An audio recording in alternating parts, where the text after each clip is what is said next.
Hello, welcome to another video from the conscientious biologist, Ben Gallagher. This one follows directly on from Genetic Engineering 2, which looked at the theory of cloning and genetic modification.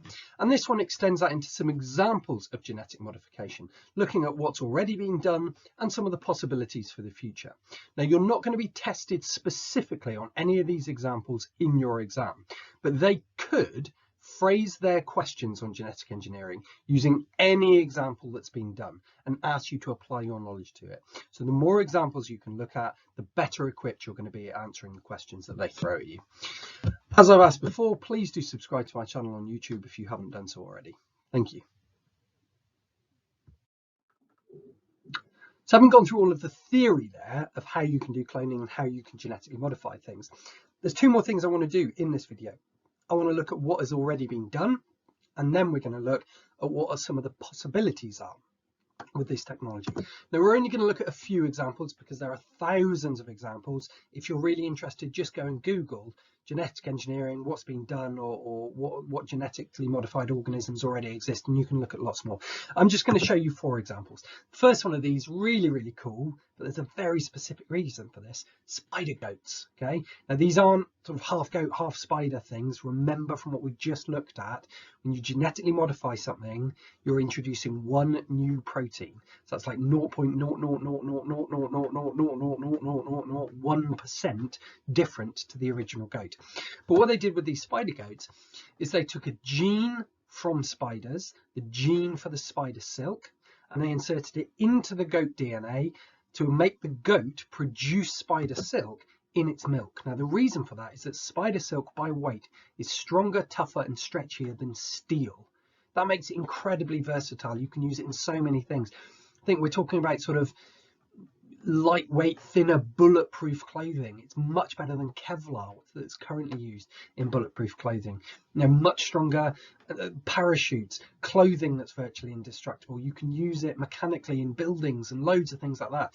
So this is a really useful biopolymer with massive applications. And by getting goats to produce the spider silk in their milk, you can create way more of it that make it more cost effective. So you can get more of the spider silk, you can do more things with it than trying to keep 1 billion spiders and harvesting the silk from them. So that's a really cool example, but it's a bit weird. Let's look at something a bit less cool, but really useful. This, something called golden rice. Now, golden rice, been around for a while now, about 20 years. Golden rice is just ordinary rice that's been cloned, but has been manipulated to produce much more beta-carotene protein. Beta-carotene is the precursor chemical to vitamin A, which your body needs to make. It's really important in eyesight. It's why beta-carotene is quite high in carrots, which is why you may have heard people say, well, eat your carrots, it helps you see it in the dark. Well, it does, because it helps your eyes function. Okay. Now, there's lots of places in the world where the foods that they eat are very low in vitamin A, because the crops that they grow in those areas, the only crops that will grow, don't produce much vitamin A. Now, vitamin A is essential for vision. So without it, lots of people, especially children, because their eyes are developing, go blind. So blindness is obviously awful, massively debilitating. But also without vitamin A, you can die. So there's lots and lots of deaths just from vitamin A deficiency. Now, golden rice was made to produce all this extra vitamin A. It can grow in those areas where vitamin A is low, and it reduces death and blindness in areas where vitamin A deficiency is common. Amazing. To stop thousands of people, millions over the world, going blind or dying just by having a crop that produces a tiny bit more of a protein that it already produces anyway. That's an absolutely amazing thing, to make a crop that has a higher nutritional level. That means you need to eat less of it to get a higher level of nutrition. What an amazing thing. Here's another thing with a crop: soybeans. Soybeans, huge amount of huge number of soybeans are grown worldwide, very high in protein, really good food crop. A really high proportion of the soybeans that are grown in the USA are actually a genetically modified version. It's about, I read the other day, it's about 90% of the soybeans grown in the USA are the genetically modified version, which is huge. But how these soybeans were genetically modified is they produce a protein that can break down and metabolize herbicides. Now, herbicides are chemicals that kill plants. Most specifically, we want them to kill weeds. Now, this is really good, having soybeans that produce a protein that makes them herbicide resistant, because it means you can spray huge areas of land with the herbicide, and it won't affect the crop. It will just kill all of the weeds and all of the plants that are in competition for the nutrients, for the sunlight, for the carbon dioxide. It will kill all of those, eliminating the competition for your crop. So your crop will grow bigger, you'll get a much bigger yield, and you'll get much more yield. That's much more food to feed to people who don't have food. Okay, so that's a really good bit of genetic engineering to make the farming far more efficient. Okay. Last one we're going to look at, and it's really cool, it's really funny, but there's a very serious reason why we're looking at this one. It's these guys, glow cats. Now that's pretty cool, that's pretty amazing. A cat that glows in the dark, only in certain areas of it, around its face and its fur. But these, whilst they might seem really cool, when you actually stop and think about it, think, why have they done this? Is there a use for that? Now, this is where a lot of people who are against genetic engineering make their arguments. And they say that genetic engineering is done to create Frankenstein animals and just crazy weird stuff. It's just scientists showing off and trying to play God and controlling things that they shouldn't be. Well, what I need you to remember is that something like a glow cat is pointless as the end product. But it wasn't created to create a glow cat. It's created to refine the process. Like everything in life, you need to practice, practice, practice to get good at it, be it sports or be it making presentations like this one that I've just made. It takes a long time to refine your skill. And one of the major skills in genetic engineering is being able to identify and find a gene. In this case with the glow cat, it was a GFP protein, a green fluorescence protein. Find that gene, isolate it from the genome of the jellyfish that it comes from, cut it out correctly from the jellyfish, put it into cat DNA to see if you can hybridize the two totally different species, and most importantly, get it into the right bit of DNA so the green fluorescence protein is expressed in the right bit of the cat, because it would be pointless putting it in there and the protein only being made in the cat's liver, because you'd never see that. You need something that's highly visible, highly obvious. When the organism's born, you can straight away go, oh, we've succeeded, that worked, that technique was good, but what do we need to fix? What do we need to refine? So this is a practice thing, just like when rugby players are running up and down the field, throwing the ball to each other. They're not achieving anything doing that. They're not winning a match by doing that, but they're practicing their skills that they can use when they're doing something much more worthwhile, like making highly nutritious crops, making animals that can create human medicines and things like that. So there's amazing purposes, but of course you do have to practice and improve the techniques, which is why they make things like this, but it's purely experimental. It's to refine the process. Now we're going to very quickly look at a few future possibilities. First one of which, one of my favorite ones, I love this, I think this is brilliant. Using cloning to bring back mammoths or ice age bears or wolves or anything like that, because we've actually got huge amounts of cellular material from these creatures, because they didn't actually go extinct that long ago. Mammoths only went extinct about 10,000 years ago. Well, humans were around then. Humans have been around, the first Homo sapiens have been around for about 300,000 years. That's a vast amount of time. We have spent more time on this planet sharing it with mammoths than we have without.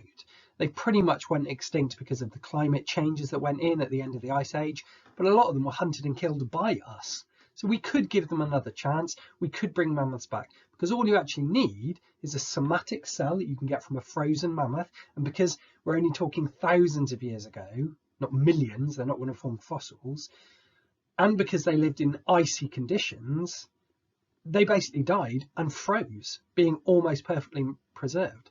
So within the frozen mammoths that we find, and cave bears and ice age giant lions and things like that, we've got cellular material, which means we've got DNA. If you can get one nucleus with functional DNA in it, you could put that into the egg from an elephant, very closely related. You could use a female elephant as the surrogate mother, and that elephant would give birth to a mammoth, a clone of the one like this one that lived thousands and thousands of years ago. Now you might think, well, that's entirely pointless, and maybe it is, but it's a possibility. Another one, and this one is amazing, is we said about crops that have been made that can be more nutritious. But what about making crops that can grow in unfavourable habitats? Crops that are better at storing water, crops that can absorb water better directly out of the air, crops with bigger, deeper root systems, crops with more chlorophyll for higher levels of photosynthesis, crops with bigger leaves for trying to catch more light, more efficient systems for using carbon dioxide in photosynthesis. There's loads of little proteins that could be introduced to plants to make them grow in areas that previously you weren't able to do arable farming on. It means we can use more of the planet to create food. And when we've got this ridiculously big global population, the food demand is immense. So being able to provide food for that huge population is a really, really useful, important thing. This one's a bit more complex, but really, really interesting, using viral gene therapy. Now, I've got it as some future possibilities. This is actually already happening, but they're refining it and tweaking it, and it's not really at a stage yet where it's massively functional. But what you can do is take a virus. Now, viruses work, you'll see this in the disease videos, but viruses work by basically getting into one of your cells, releasing their DNA, which is inside them. Their DNA goes in with your DNA, and that DNA from the virus is just the instructions for how to make more virus. So your cell becomes a virus factory. They kind of brainwash your cell into making more virus.